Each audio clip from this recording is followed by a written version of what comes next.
describe the motion of the mass m shown in the figure. The wall and the blocks are elastic.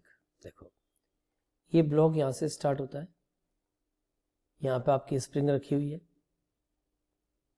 और ये distance है आपकी L. Frictionless surface है, block v speed से जा रहा है. जब ब्लॉक यहाँ पे आके टकराएगा स्प्रिंग के पास, उस मोमेंट पे भी इसकी स्पीड कितनी है, वही स्पीड है v. ये बात आपको समझ में आ गई होगी. अब स्प्रिंग कंप्रेस हो रही है. अगर स्प्रिंग कंप्रेस हो रही है तो इस ब्लॉक पे एक रीस्टोरिंग फोर्स लग रहा है पीछे की तरफ. उसकी वजह से क्या होगा कि अल्टीमेटली ब्लॉक रेस्ट में आएगा. ये बात समझ में आ गया. थोड़ी देर बाद भी वेलोसिटी अपोजिट फोर्स लग रहा है, डिसेलेरेशन होगा और डेफिनेटली ब्लॉक को रेस्ट में आना होगा. और जब ब्लॉक रेस्ट में आएगा, अगर ये spring suppose x distance compress हुई और वहां पे ब्लॉक रेस्ट पे आया, तो हम क्या बोलेंगे, half mv square must be equal to half kx square. अगर हमें कैलकुलेट करना पड़े कितना कंप्रेस हुआ है. ठीक है. उसके बाद वापस स्प्रिंग फोर्स की वजह से आ रहा है. अब ये इधर आता गया. अब स्प्रिंग फोर्स की वजह से जब इधर आया तो यहां आके वापस एक नेचुरल लेंथ में स्प्रिंग आ गई साहब. ये स्प्रिंग आपकी नेचुरल लेंथ में आ गई. अब contact of the block with the spring will break.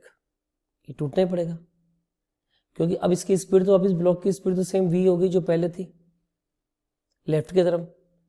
लेकिन स्प्रिंग तो स्ट्रेस्ड है. स्प्रिंग की नेचुरल लेंथ यही थी, वापस जाके यहां पे आ गई. अब ये ब्लॉक वापस यहां चल रहा है और यहां चल रहा है. ऐसे ऑसिलेशन चलता रहेगा. ये पूरा एक ऑसिलेशन का काम हो गया. यहां तक आपको समझ में आ गया मेरे ख्याल से. अब देखो स्प्रिंग स्ट्रेच नहीं हो रही है, ओनली कंप्रेस हो रही है और सीधी हो रही है, फिर कंप्रेस हो रही है, फिर सीधी हो रही है. ये बात आपको फील हो गया. अगर स्प्रिंग कंप्रेशन एक्सटेंशन दोनों होते तो टाइम पीरियड कितना होता, 2π√m/k. यहां केवल एक ही पार्ट होता तो टाइम पीरियड कितना हो जाएगा स्प्रिंग का ओनली, t1 इज t/2 यानी π√m/k. और ये ब्लॉक को यहां से यहां जाने में कितना टाइम लगा, L/v. और वापस पलट के आने में कितना लगा, L/v. तो टोटल टाइम कितना लग गया इसको, 2L/v.